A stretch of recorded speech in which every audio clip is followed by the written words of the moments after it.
Hello, everybody. Welcome to Sunday School. This is Miss Mary Ann. Hope you guys are all doing really well and finding lots of fun things to do out there.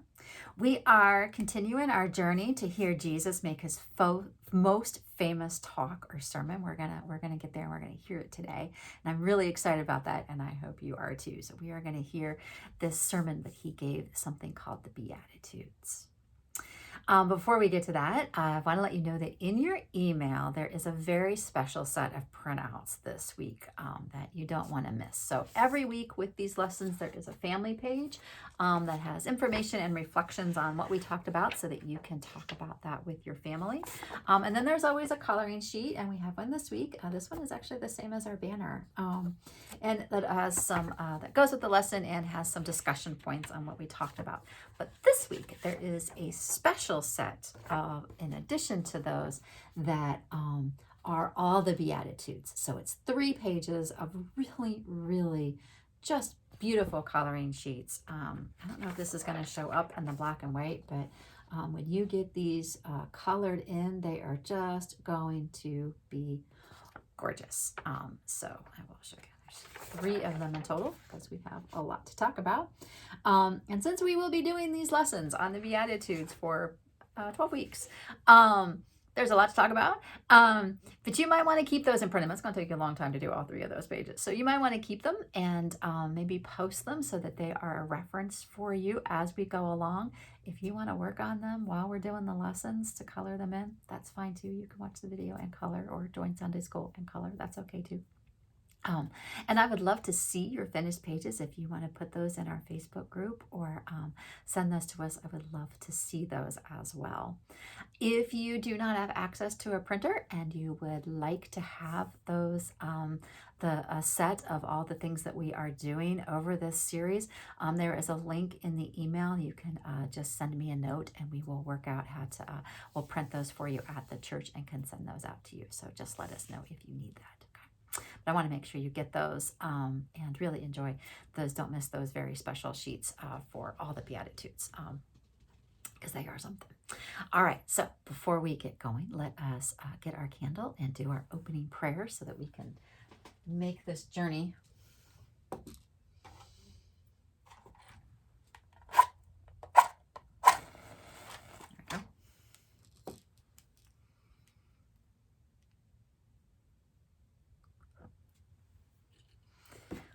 let's just take a second to take a nice deep breath to get us ready for our prayer and our story.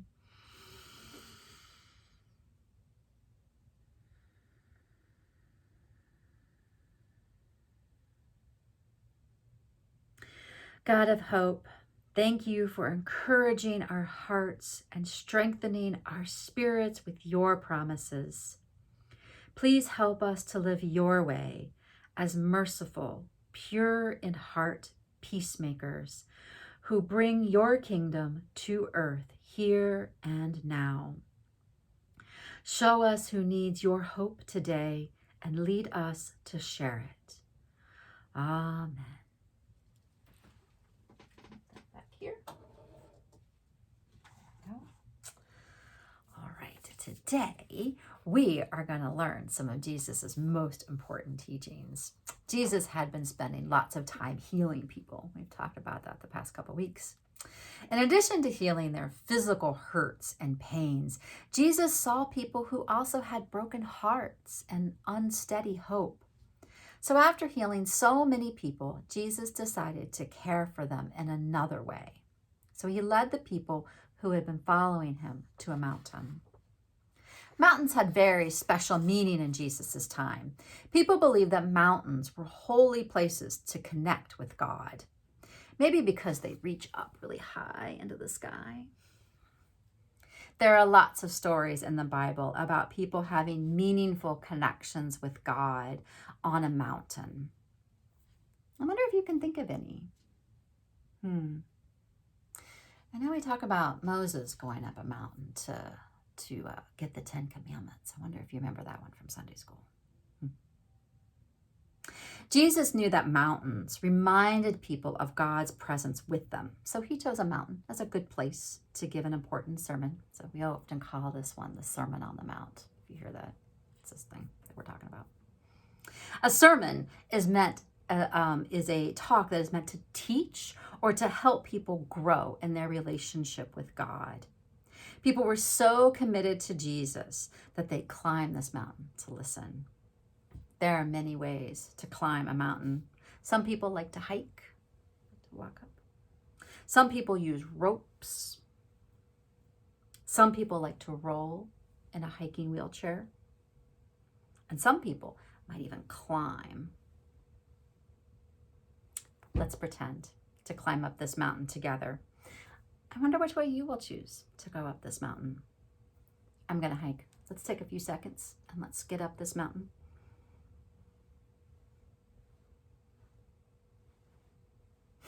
All right, we made it. Whew. Let's find a seat and get our bodies calm after that big climb. On this sermon on a mountain, it's one of Jesus's first recorded sermons. No, it's recorded in writing. Not recorded so that we could hear it, unfortunately.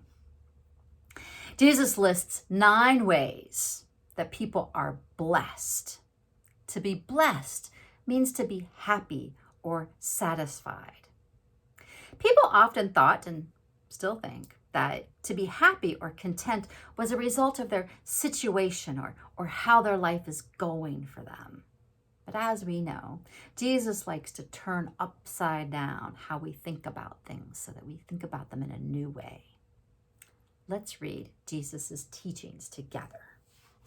So I have a little printout here so that you can see them. There we go. When Jesus saw the crowds, he went up the mountain, and after he sat down, his disciples came to him. And then he began to speak, and he taught them, saying, "Blessed are the poor in spirit, for theirs is the kingdom of heaven. Blessed are those who mourn, for they will be comforted. Blessed are the meek, for they will inherit the earth. Blessed are those who hunger and thirst for righteousness, for they will be filled. Blessed are the merciful, for they will receive mercy. Blessed are the pure in heart, for they will see God. Blessed are the peacemakers, for they will be called children of God. Blessed are those who are persecuted for righteousness' sake, for theirs is the kingdom of heaven.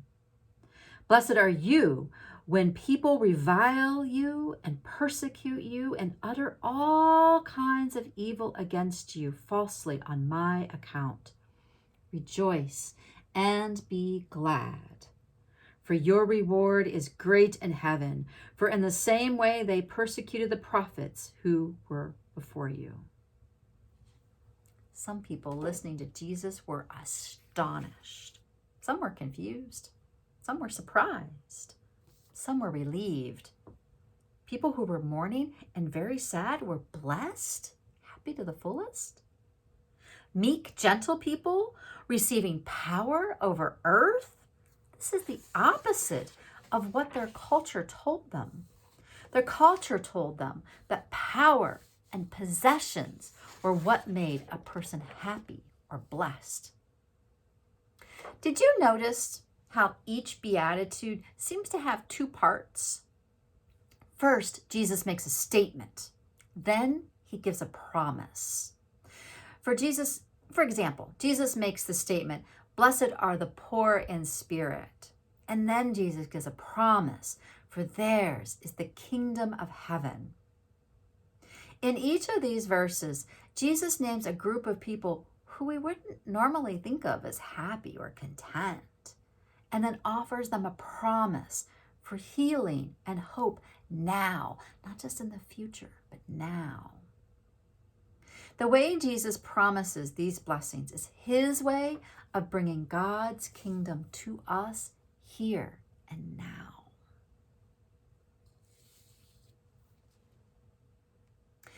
I wonder if anything surprised you in this sermon and the things that Jesus said.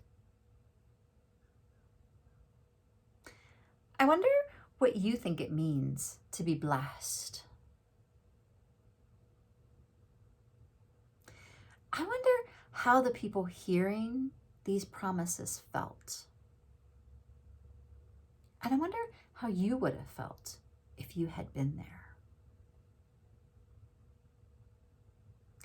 I wonder if you can think of any modern beatitude ideas. If you were going to write them down today, what do you think they would say? Or if Jesus was here, what do you think he would say today? It's a big question. I might have to think on that for a while. I wonder if you have ever been to the top of a mountain. And I wonder how you got there. Did you hike? Did you drive? Did you fly? How did you get there? I wonder which part of the story you liked best. And I wonder which part of the story you think is the most important.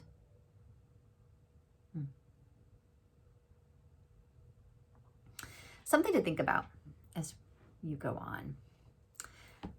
Climbing can be really exhausting. And if you climb up a mountain, you might encounter some challenges. And I wonder what blessings you would face. Here are some climbing challenges.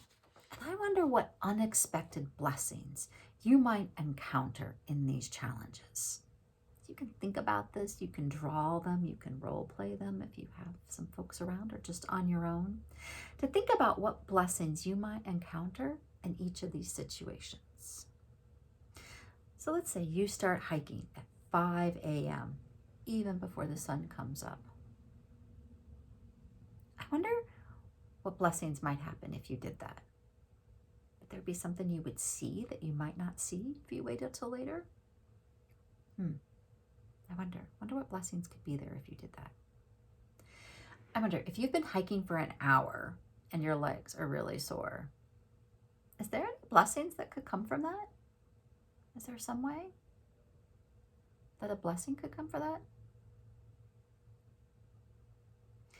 I wonder if you don't have any music or TV shows with you as you're hiking up this mountain and there's nothing to do or to listen to, what blessings could come from that?